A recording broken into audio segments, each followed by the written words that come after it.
5 women's perfumes that always put me in a chokehold.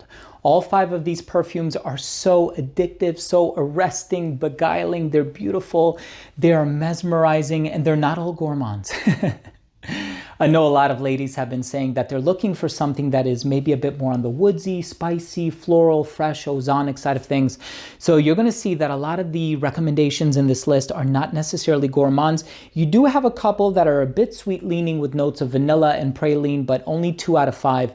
Anyways, I'm excited to share this list with you very soon, so make sure to stay tuned.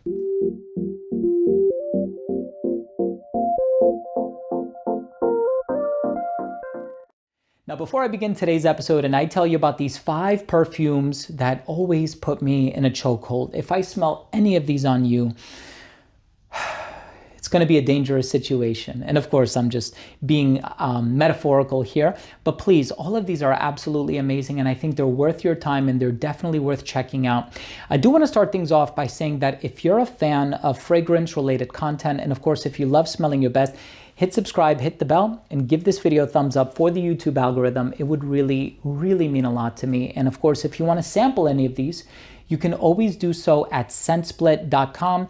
I'm not saying they're gonna have every single fragrance on this list, and I'm also not gonna curate this list after what is being carried on the ScentSplit website. This is not a sponsored video. I'm just trying to make it more accessible for you to sample these, and I'm just gonna throw whatever I want into this list without necessarily checking ScentSplit first, because I want this to be an authentic list. I wanna actually talk about fragrances that I personally love. Sometimes ScentSplit carries them, sometimes they don't. If anything, you can send them a message and you can ask them to carry these fragrances, but they are the most reputable decant website on the market. I've been using them since like 2014. They are amazing. Let's start things off with the fragrance in the number 5 spot. And this one came out last year.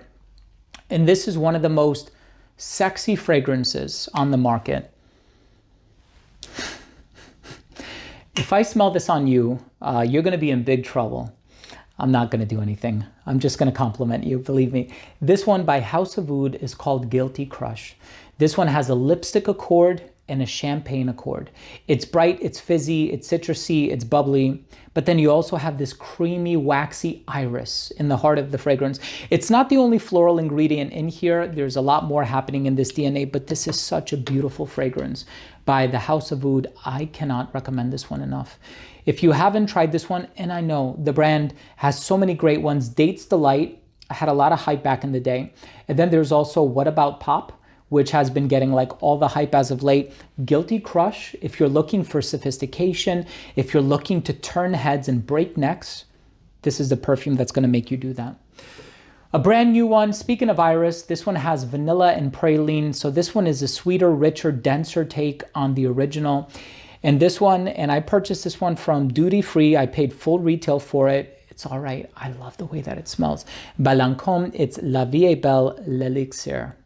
So the original is amazing, right? I love the original.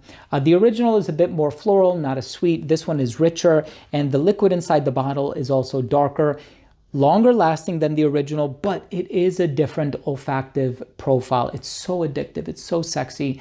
But again, don't buy this just because you love the original. They are quite different.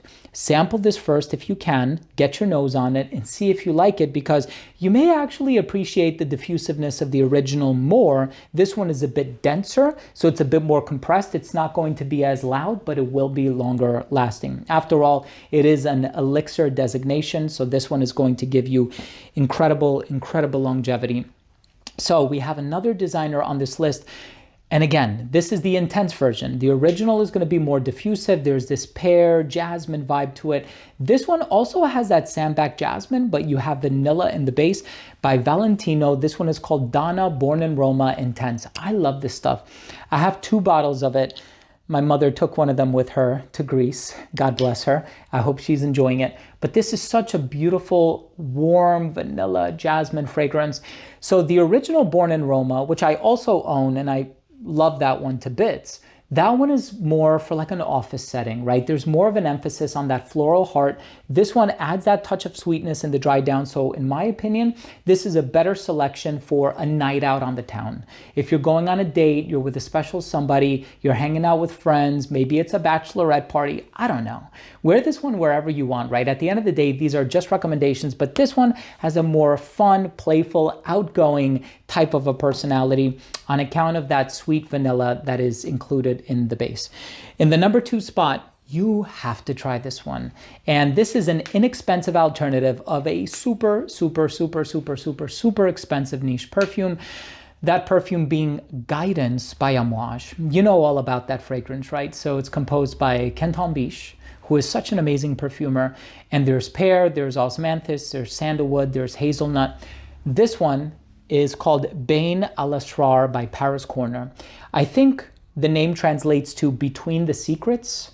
It's such a beautiful name, and it's so long lasting. It's so strong, and they brought it almost 100% similar to the original. In the air, you're not going to be able to tell the difference, obviously, but please try this one. Beautiful presentation, and I love it. It's so feminine. It's incredibly long lasting. You're going to save tons of money on it. But in the number 1 spot, this is the Perfume Unicorn. Everybody talks about this one. It receives so much hype, and for incredibly good reason. It's so unique. So many brands have put out their take on it. I know Latafa has a fragrance called Her Confession, but the original is so rich smelling, and it has the natural ingredients, the raw materials that are super high quality. And just smelling this one, you're gonna fall in love with it. If you haven't tried this one, you're gonna smell irresistible. This always puts me in a chokehold. If I smell this on a lady, you better believe I'm going to race to her to tell her how good she smells. I'm not gonna do anything more than that, but I will tell you that you smell absolutely delightful and that you have very good taste as far as your olfactive selections are concerned. This is a milky tuberose fragrance, and by Liquide Imaginaire, this one is called Blanche Bête. And now after I'm done with this video, I can finally put it back on the shelf behind me. I've been waiting to do this video. Oh my God, this is so good. If you haven't tried this one, this is one of the best tuberose fragrances on the market. I know there's also, Fracas by Robert Piguet. There's also Atlantide by Tiziana Terenzi. I have a lot of tuberose perfumes, and I've done a list on tuberose perfumes in the past. It was either a top 7 or a top 10, but this is one of the best. It has a gentle sweetness in the dry down as well. Please sample it from ScentSplit. Don't blind buy it. I know Liquide Imaginaire has very expensive fragrances, but this is one that you absolutely must try. Thank you so much for watching. Thank you for joining me. 5 incredible fragrances. All of these put me in a chokehold, the proverbial chokehold. And for those of you who are asking, yes, that's a good thing. But all of these are really wonderful and mesmerizing. So do you own any of these? Have you tried any of these fragrances? If so, I would love to hear from you. Drop your comment down below. And also, if you took anything of value from today's episode, I would really appreciate it if you would consider supporting the channel by clicking subscribe, hitting the bell, and giving this video a thumbs up for the YouTube algorithm. It would really mean the world to me. So thanks again for watching. I love you all, and we'll see you tomorrow with a new episode. Bye.